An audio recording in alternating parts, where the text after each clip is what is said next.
I know. The last video I said I would give you guys a complete walkthrough of my 2004 Ram 1500 that showed up in the last video. However, I'm going to push that off another video because I want to go through this one. In this video, I'm going to be telling you all the different vehicles that I have actually personally owned over the years. So I actually have this list right here. I don't know how many vehicles you've had, but I did the count and I've had 21. I've had 21 cars. That's a lot of cars. So we're going to go ahead and detail every single one of them. I'm going to list through them. I'm going to try to go as quickly as possible, but give a little bit of information about each one. I hope you enjoy it. Number 1, 1985 Honda Accord hatchback. So this was actually my first car. I bought it for a whole whopping $125, and I did it by working it off, doing fencing. So that was actually my first car I ever had. I don't even think I had a driver's license yet. I just wanted to have a car. And so I worked it off. It was a cool car. It had a dent about this big in the back. And it was a fun car. I didn't have it crazy long, but it was my first car and I really enjoyed it. I remember I had a little flame stickers on the front wheel wells. That was about that big. It looked pretty ridiculous, but it was my first car. Number 2 is actually my first Toyota Celica. This was a Toyota Celica. I think it was a GT. It was an automatic. It had a completely red interior, like the same color as the outside was what the inside was. That was a thing back in the 90s, and it was a pretty cool car. This was the first Toyota Celica I had, and it was a 5th gen. All the Celicas I've had actually is a 5th gen. You'll learn I've had 4 based off this list. So let's move on to the next vehicle. 1992 Subaru Legacy. This is my 3rd vehicle. So this was actually kind of a fun little vehicle. I had bought it off of a dealership and it smoked like no other. It had an oil pan that was leaking, and I think it was leaking down onto the exhaust manifold because every time I stopped at a light or stopped anywhere, it would have plumes of smoke that would come out of the hood.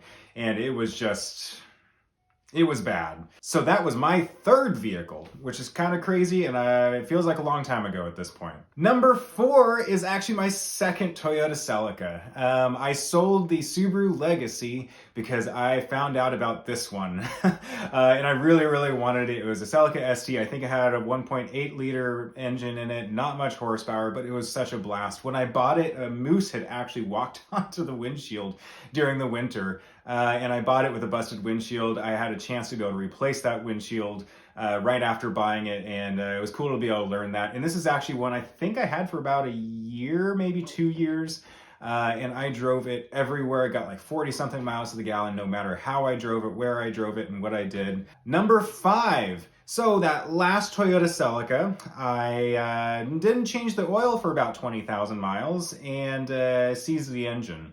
So I bought my 5th vehicle, which is another Toyota Celica. This one was actually a Toyota Celica GTS that I had bought, and it was the GTS, so it had the bigger engine, and it was fun. I really liked that car. I bought it with a bad clutch. Me and a friend replaced that clutch. It was a lot of fun to drive though, and this is actually probably the one car that I wish I hadn't sold, because the engine in it, I think, only had like 30,000 miles on it, and it was really fun, but it just unfortunately didn't work out. Number 6. So when I sold that last Celica, I actually bought another car off of a roommate. And this one is a little bit different than the rest of them. It's a Saab 900. I think it was a mid-90s, and it was rough. I had to duct tape the headlights to make sure that they were pointing forward instead of down.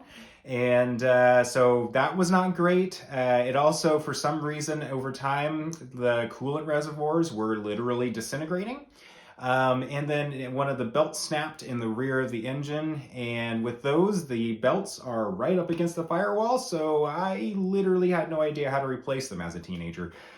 So I did end up selling that one and getting the next vehicle. Number 7 is my Oldsmobile Laro. It's a 2004 Oldsmobile Laro. It was actually a coupe, automatic, and this was actually a lot of fun. This was a great vehicle, and I really did enjoy it. I actually bought it from a dealership, and I drove it for quite some time. It was a really, really good car, honestly. It was just at the time a little bit too much car, so I sold it later on.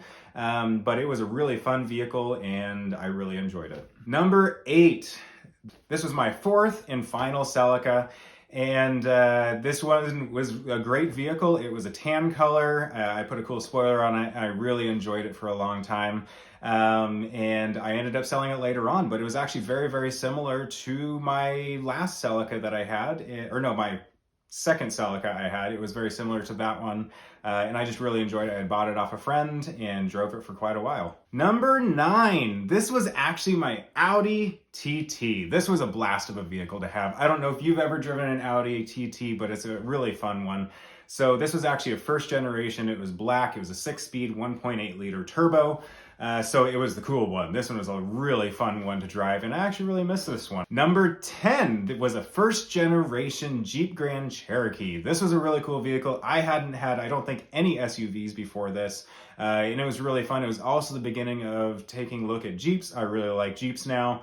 And it was an impressive vehicle. Number 11, I'm gonna stop doing the hands because it's really hard to do numbers past 10. So number 11 is actually a 1998 Mercedes ML 320, and it almost had 500,000 miles on it. Yeah, 500,000 miles. Those vehicles are bulletproof. So we unfortunately had to get rid of it pretty dang close to 500,000 miles. I think we sold it about 1,000 miles before then because there were just so many things wrong with it. Unfortunately, we couldn't keep it. It didn't make sense to fix it and get it to that 500,000 miles. Number 12, a 2003 Audi A6. This was a really fun vehicle. So it was the 6-speed A6. And it had the S package, which allowed the suspension to be a little bit better, and it was a really fun vehicle. It was super luxurious, and I really, really enjoyed it. I wouldn't mind having another one of those again. A 2005 Chevy Equinox. Yep, a Chevy Equinox. It was a white Chevy Equinox. It was fun to drive. We really enjoyed it. Great for road trips. And it was a really cool vehicle. Number 14 was a 1999 Oldsmobile Alero. This is actually kind of a funny vehicle. It had some issues, but it got us around. It actually, one of its major issues was actually that it would accelerate on its own. I literally could get up to about 35 without ever touching the gas pedal. I think it had a vacuum leak. And so what it did is made it basically rev up a little more than it should. We went through a lot of brake pads because you were constantly braking. And yeah, it was a pretty crazy vehicle. We had duct tape windows to be able to keep the windows up. When we sold the Alero, we got car number 15, which is a 2005 Nissan Altima. If you've ever driven one of those, they're a great car. It's a basic transportation, and this one was an automatic. It was fun to drive. I really liked it, and but we decided to upgrade to a truck at a later time. Number 16 is a 2008 Ford Edge. So we didn't sell the Altima to get the Edge, but we did. It's just kind of in between there. So we had a 2008 Ford Edge. It was light blue, really cool vehicle. We actually really enjoyed it, much like the Equinox before it. We really enjoyed taking it on road trips, and it was a great and very reliable vehicle that we really enjoyed. So when we sold the Altima, we got a 2003 Ram 1500. So this was actually my first truck. And it was rough. It had a actually brand new 4.7 liter engine in it, and I could not get that thing to stop leaking oil. I think it was the valve cover gaskets that were going out on it constantly. I think I replaced both sides, and it just kept leaking, just so many different issues. And it just kept leaking, and so we actually ended up selling that one not too long after buying it to get my actually current truck. But before we sold that truck, we bought a 2011 Ford Explorer, and that is number 18 is what this Ford Explorer was. It was a cool vehicle. It drove really, really well. We actually really like Ford Explorers now because of it, except for it was a cop car.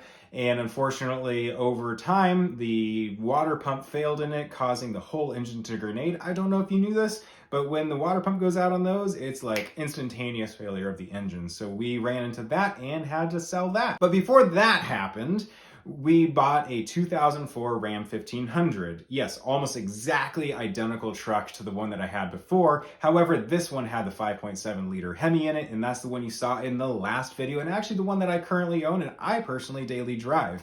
I really liked that vehicle, or really do like that vehicle. And it just really has been a good one. It's been very, very reliable with very few issues with it, and it just really does a great job. Number 20, we for a short period of time had a 2011 Dodge Durango. It was the heat package, so it basically had everything from the RT just without the engine. And it was actually a really cool vehicle. I really enjoyed it. It had the cool like body kit, everything that it comes with. And it was a really neat vehicle. Sounded cool because it came with a better exhaust, tuned exhaust. And it was a fun vehicle, but we just decided to move on from that one. And number 21, this is the last vehicle we purchased, and this was a 2013 Ford Explorer. We really liked the Ford Explorer we had before, and we wanted one again instead of the Dodge Durango, so we bought another 2013 Ford Explorer. This one was not a cop car, and is in much better condition.